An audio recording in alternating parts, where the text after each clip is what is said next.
What is going on, everyone? Welcome to another episode of the Mission Driven Made podcast. This is your host and founder of the Mission Driven Made movement and brand, Jacob Straub.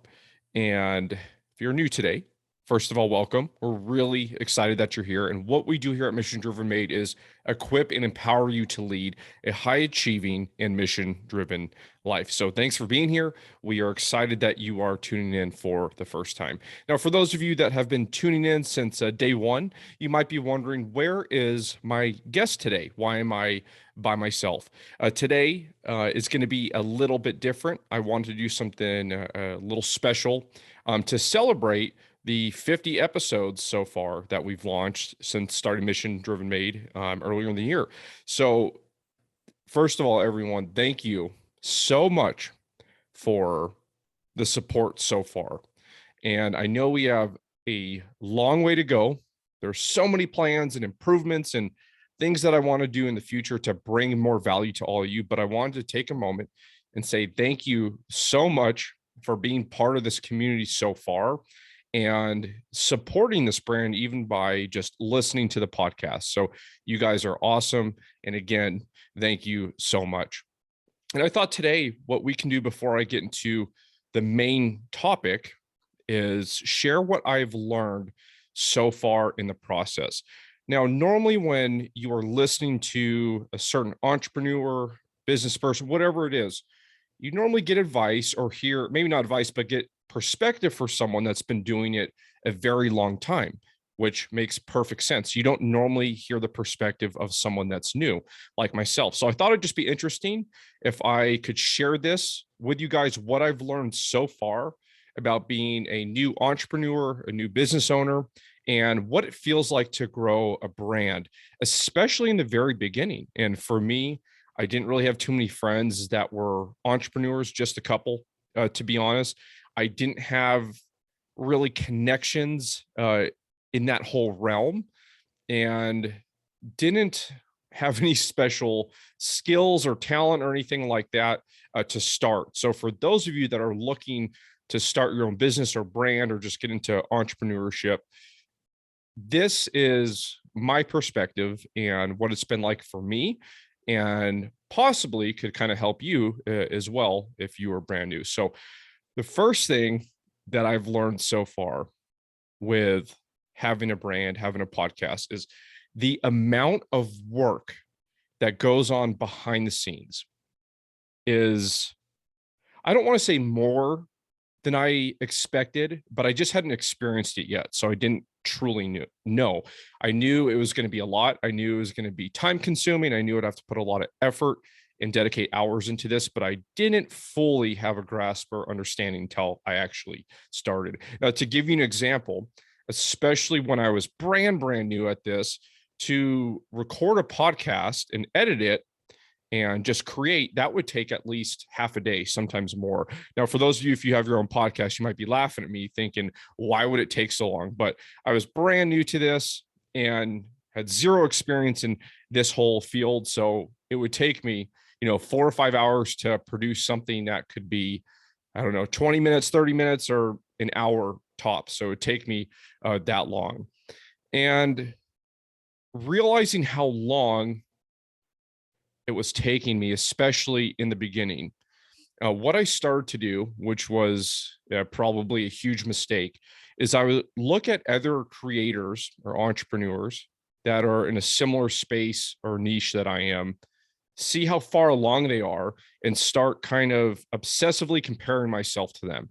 And to the point, I would start to tell myself, they're probably just lucky. They didn't have to go through this to get to where they are. I would start telling myself those lies, like they didn't have to go through what I did to get to their level of success, that it was maybe just because they knew people already or they had a massive following before they started.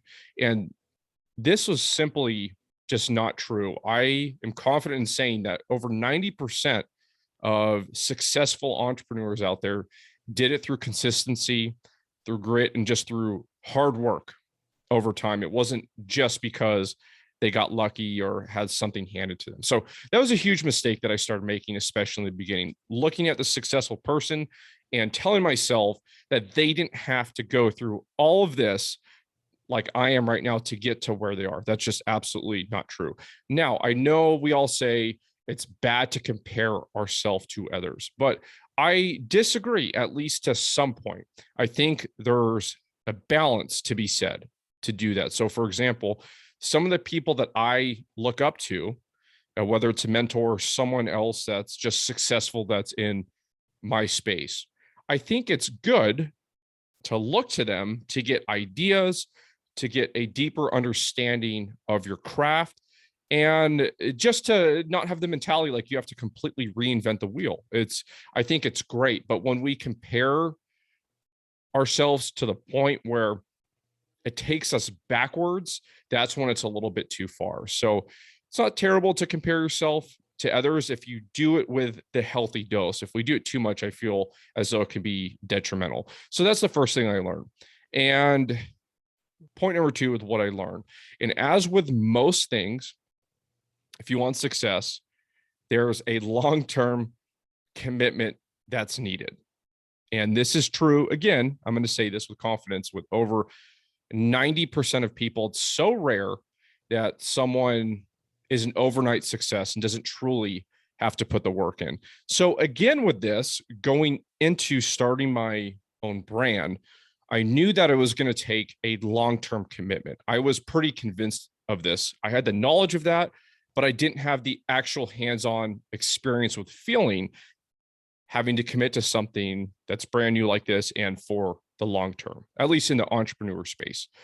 And something I've never talked about, and I'm surprised I haven't brought this up with you guys yet, but I absolutely despise clickbait or anything that we see online that says something along the lines of, oh, get ripped in 30 days or get rich in 2 months, or you know where I'm going with this. I don't like how sleazy that is. I don't know if that's the right word.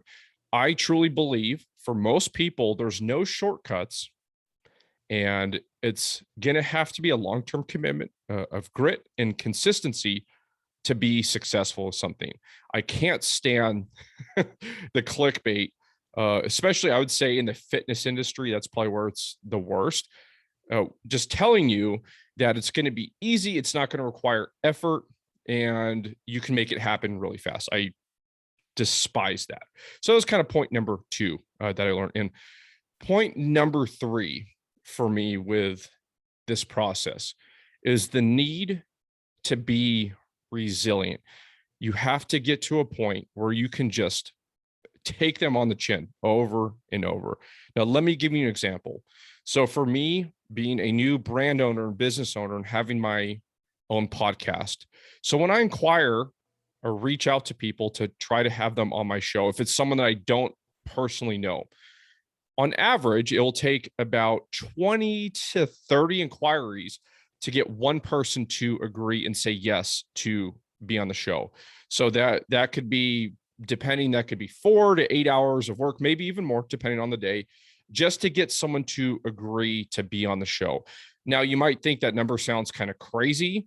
And for sure, if you're a very known podcaster that's very successful, it's not going to take you 30 inquiries to get someone on your show. So this is just from my perspective of being new. So 20 to 30 inquiries with people to get one person to say yes. Now, if we look at that a little bit further, this is even after I schedule them and am ready to go and ready to have them on my show. Now, 1 out of every 3, maybe 4, ghosts me and doesn't show up to be on the podcast. And that's I would say a pretty fair, accurate estimation there. So 1 out of 3 or 4 won't show up for the podcast. And this is after, I've scheduled them, we've talked, and they've agreed, don't show up.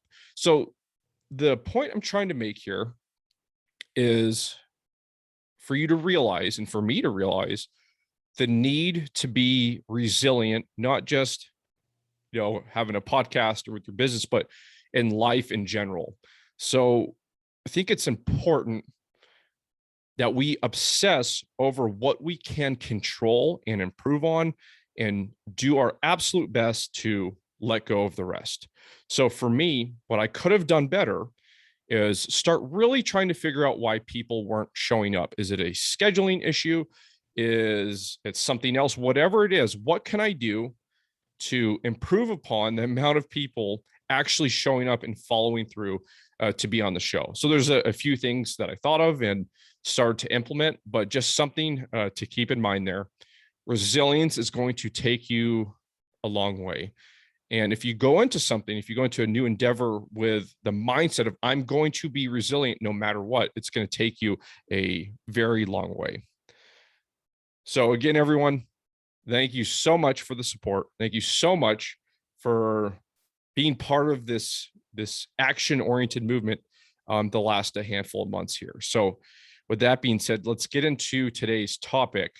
And it is called the breakthrough. Really excited to talk about this. I know I probably always say that to you guys, but I'm really excited to talk about this a little bit more. I feel like so many of us can relate to this. And just last night, I had an awesome conversation with my older sister, who is the founder of Anxious Female. She's doing great things over there. So if you guys haven't, checked her out on her Instagram page, which is Anxious Female. So yeah, we had a talk for a couple hours about this very specifically. And it seems like we all have or want, that big moment in our life, that breakthrough. And like we're trying so hard to get there and just have our moment. But at the same time, we have all these goals and ambitions, but it doesn't seem like they come into fruition, at least not completely. We feel like we give all this effort and then we kind of give up. And this can be across a bunch of different areas of our life. So what I'm going to do to give you guys the best picture or analogy possible, I'm going to read about a page or so from James Clear's book, Atomic Habits. And I want to do this mainly because I don't want to screw it up with explaining this analogy because he does it so perfectly. So I'm going to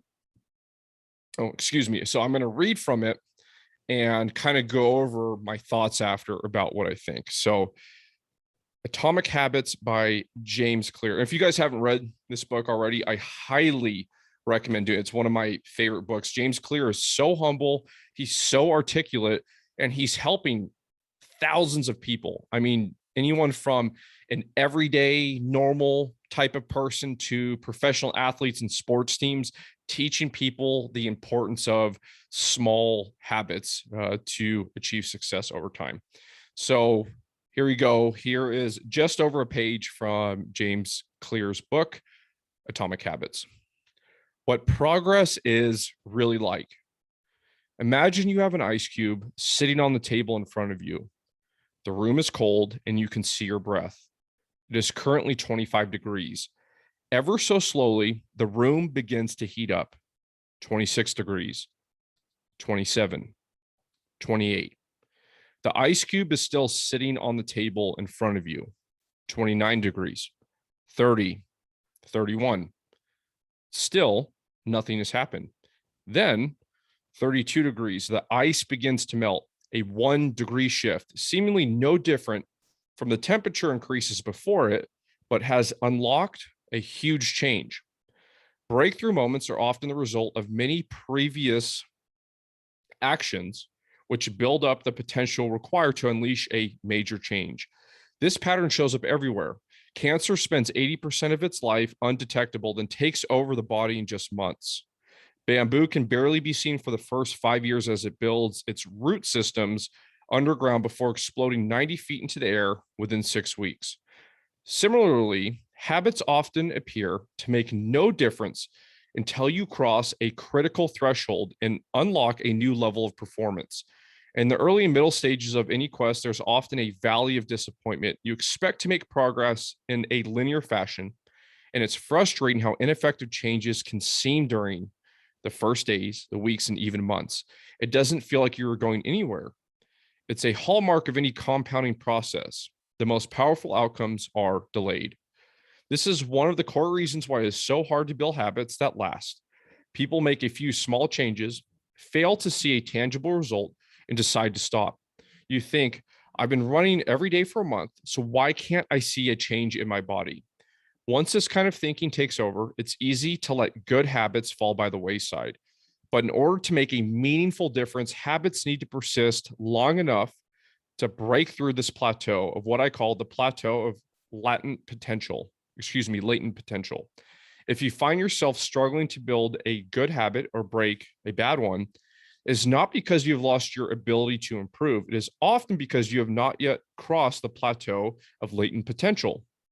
Complaining about not achieving success despite working hard is like complaining about an ice cube not melting when you heat it from 25 to 31 degrees. Your work was not wasted. It's just being stored. All the action happens at 32 degrees. When you finally break through the plateau of latent potential, people will call it an overnight success. The outside world sees the most dramatic event rather than all that preceded it. But you know that it's the work you did long ago when it seemed that you weren't making any progress that makes the jump today possible.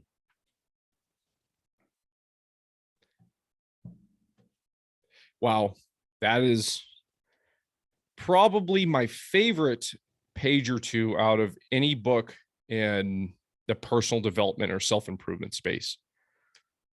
What a crystal clear picture of not just how do we obtain success, but the reason why so often we fail and we give up on our dreams, our hopes, our ambitions, whatever it may be. So we should start looking at ourselves like that ice cube. You're working so hard and nothing is seen from 25 degrees till 31 degrees. We're stuck in this temperature range right there. So what can we do?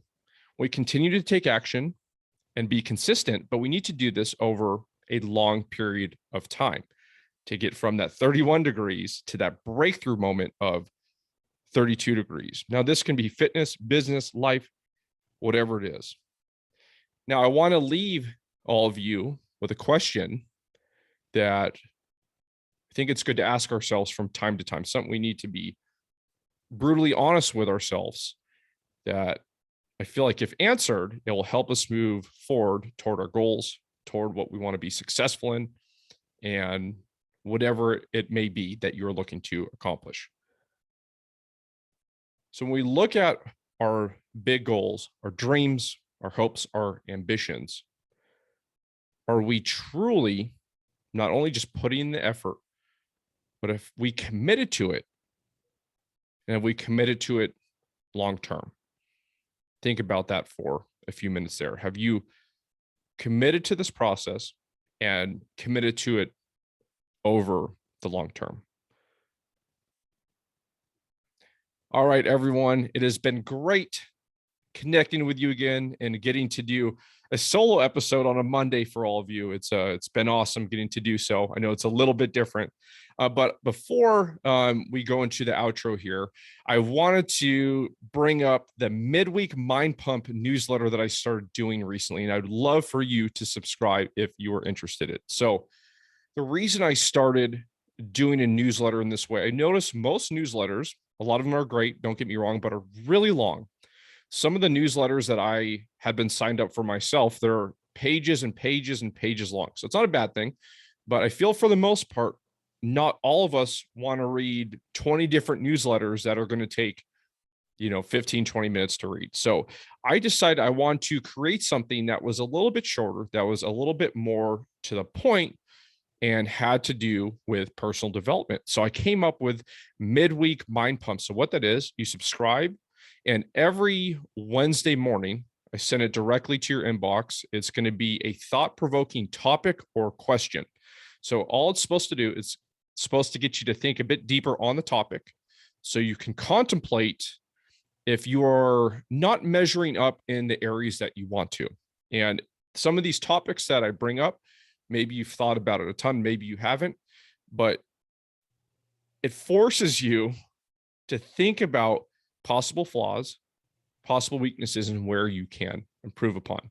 So subscribe to Midweek Mind Pump. I'm going to put a link for it in the show description. All right, everyone. And if you found today to be interesting, if you found it to made you think a little bit more, if you enjoyed it, please leave a 5-star review. It's going to take just a couple moments to do so. It's going to help the show grow tremendously. So be greatly appreciated. Also, if you haven't, subscribe to the show. All right, everyone. I hope you have a fantastic rest of your Monday. Love all you guys. And until next time, stay mission driven.